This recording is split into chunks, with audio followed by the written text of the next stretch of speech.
Веќе сите сме сведоци на тоа дека обвинителството и правосудството се во фокусот на вниманието, а заради определени цели кои Социјалдемократскиот сојуз треба да ги постигне. Оваа точка на дневен ред ни доаѓа по предлог на владата на Република Македонија за разрешување на Марко Зврлевски. Почитувани, Марко Зврлевски е именуван за јавен обвинител од страна на Собранието на Република Македонија во 2013 година со мандат од 6 години и по претходно добиен предлог за негово именување од страна на владата на Република Македонија, како и по претходно добиено позитивно мислење и образложение за истото мислење од страна на Советот на јавните обвинители на Република Македонија. Во предлогот на владата на Република Македонија, како образложение поради кое се бара разрешување на јавниот обвинител, стои дека Марко Зврлевски нестручно и недоволно совесно ја вршел својата функција. Јавноста следи се и многу е јасно дека единствен човек на кој му пречи Марко Зврлевски да биде јавен обвинител на Република Македонија е актуелниот председател на владата на Република Македонија. Зоран Заев сака да завладее и со јавното обвинителство, како што тоа го прави со специјалното. Заев сака да му се реваншира со ова на Зврлевски, затоа што тој покрена обвиненија против него. Зоран Заев се плаши од кривична одговорност, па затоа меѓу првите работи што ги покрена како премиер е менување на Марко Зврлевски. И наместо владата на Република Македонија на своите први седници да донесе одлуки за покачување на плати и пензии, зголемување на субвенции, укинување на радиодифузната такса, владата носи одлука за разрешување на републичкиот јавен обвинител. Заев со ваквите постапки и докажува на македонската јавност дека највисок приоритет како премиер му е да се спаси од кривичен прогон, додека ветувањата што им ги даде на неговите гласачи се од второстепено значење. Јас ќе се обидам накратко да ги сумирам извештаите за работата на јавното обвинителство за 2013, 14 и 15 година, се со цел да слушне јавноста колку јавното обвинителство си ја вршело својата работа стручно и совесно.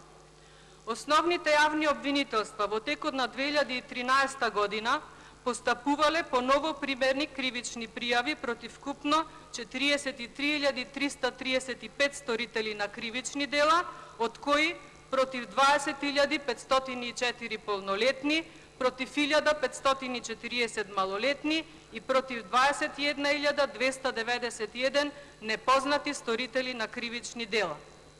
Во однос на 2012 зголемен е обемот на работа за 119 лица или за 0,27%. Основните јавни обвинителства во текот на 2014 година постапувале по новопримени кривични пријави против купно 49.464 сторители на кривични дела, од кои против 28.108 полнолетни, против 1.628 малолетни и против 19.728 непознати сторители на кривични дела. Во однос на 2013 зголемен е обемот на работа за 6.129 лица или за 28%.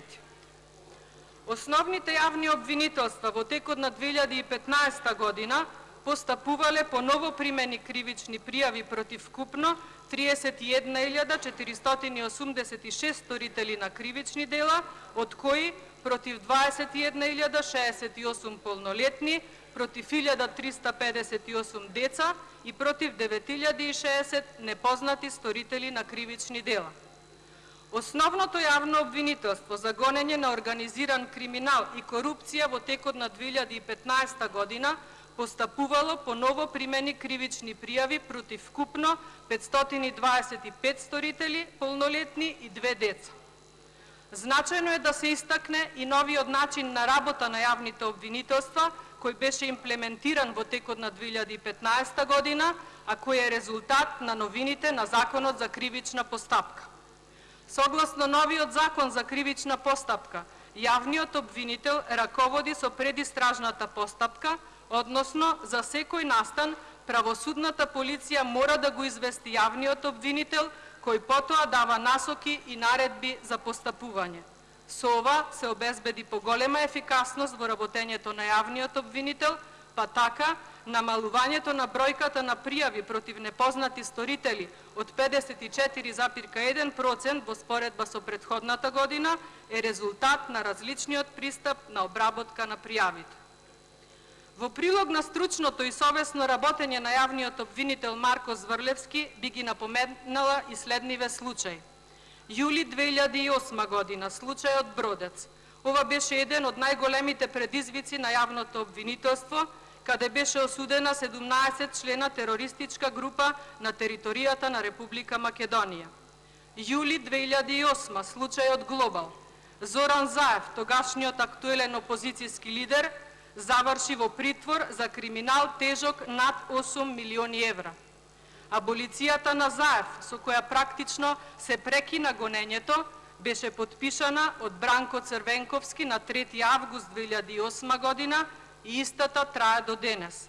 Со ова, Зоран Заев останува единствен аболициран политичар, а сега и премиер на Република Македонија. Март 2015, случајот Подкуп. Според обвинителниот акт за овој случај, Зоран Заев, во својство на службено лице, градоначалник на општина Струмица, од струмичкиот бизнисмен Иван Николов, побарал подкуп од 163.924 евра, односно по 2 евра за 1 метар квадратен градежно земјиште во Струмица, за кое Николов бил заинтересиран да го приватизира. Наводно, една половина од парите требало да бидат за Заев, а другата за изградба на црква во Струмица. Заев ова кривично дело го вршел во периодот од ноември 2013 па се до 2015 или поточно цели 2 години континуирано барал мито од струмичкиот бизнисмен. Август 2005, случајот Челија. Ова акција беше спроведена против лица кои директно учествувале во паравоени единици или организации во војните во Сирија и земјите од Блискиот Исток. Случајот Пуч. Основното јавно обвинителство за организиран криминал до Основниот суд Скопје 1 достави обвинителен акт против 5 лица. Лидерот на Социјалдемократскиот сојуз Зоран Заев, кој беше четврт обвинет, се товари за кривично дело насилство спрема представници од највисоки државни органи. 13 декември 2016 година Куманово. Стојанче Величковиќ, во тоа време староновиот избор на Оливер Спасовски за началник на Кумановската полиција, обвинет е за изборни нерегуларности, односно давање подкуп дрва за огрев на жителите во ромското маало во Куманово за време на предизборната кампања.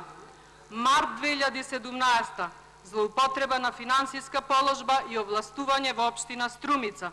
Осомничениот од овој случај во 2010 година во ист ден, овластувајќи исто правно лице, склучил 4 посебни договори со вкупна вредност од 1.029.549 денари, а за асфалтирање на една иста улица во општина Струмица. Се на се, од извештаите на јавното обвинителство, забележителна е зголемена ефикасност на јавното обвинителство, што е сосема спротивно од образложението на владата на Република Македонија за барањето Марко Зврлевски да биде разрешен. Зошто толку експресно брзо се покрена оваа постапка за разрешување? Ова е само чиста политичка елиминација на јавниот обвинител, бидејќи водеше предмети против луѓе од Социјалдемократскиот сојуз. На Марко Зврлевски треба да му се оддаде почит што го спроведе законот за кривична постапка кој требаше уште во 2010 да биде спроведен. Марко Зврлевски сепак ќе остане запишан во редот на славните јавни државни обвинители како Павлевски, Джиков и Прчевски, а и тие разрешени исто заради нестручност и неспособност. и СДС на чело со Зоран Заев ќе бидат запишани во историјата, но како раководство кое успеа се што е створено и изградено наназад 27 години да го распродадат и да го разнебитат. Ви благодарам.